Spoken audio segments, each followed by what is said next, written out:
Problem number 15 asks us to write the equation of the following graph. When you want to write the equation of a trig function, you want to start and decide, okay, where do I want to start a cycle? Where is one cycle of my graph? So therefore, you got to decide, am I going to think about this in terms of sine or am I going to think about this in terms of cosine? Since a peak of my wave happens to be on my y-axis, I'm going to use cosine.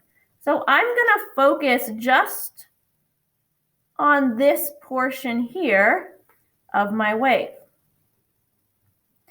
And that is a cosine function.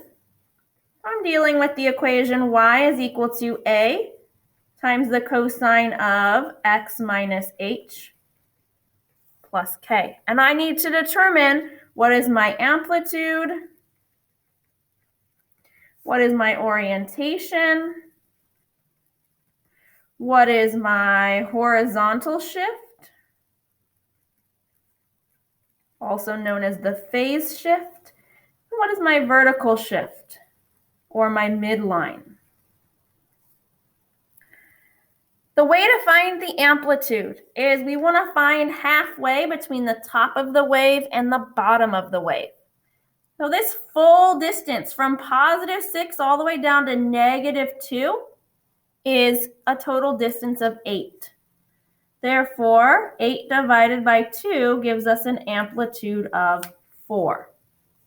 So if I go down 1, 2, 3, 4 from the top of my wave, that gives me my midline.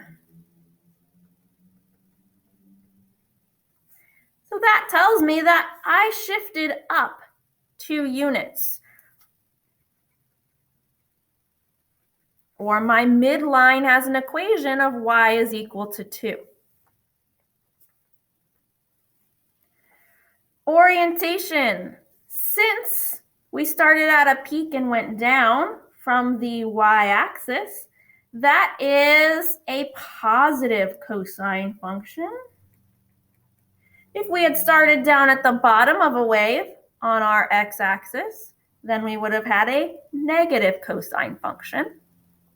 And horizontal shift, since I'm starting at a peak of a wave where a cycle starts for cosine on the y-axis, that tells me that there is no horizontal shift.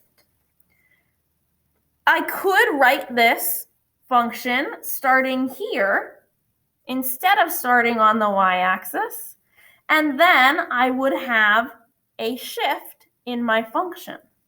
But since I'm starting on the y-axis, that tells me that I have not shifted left or right. Now I can use all of this information to write my equation. Since its orientation is positive and its amplitude is 4, my a is 4. Since I have no horizontal shift, I just have the cosine of x, and then I went up 2 units. My k is going to be +2.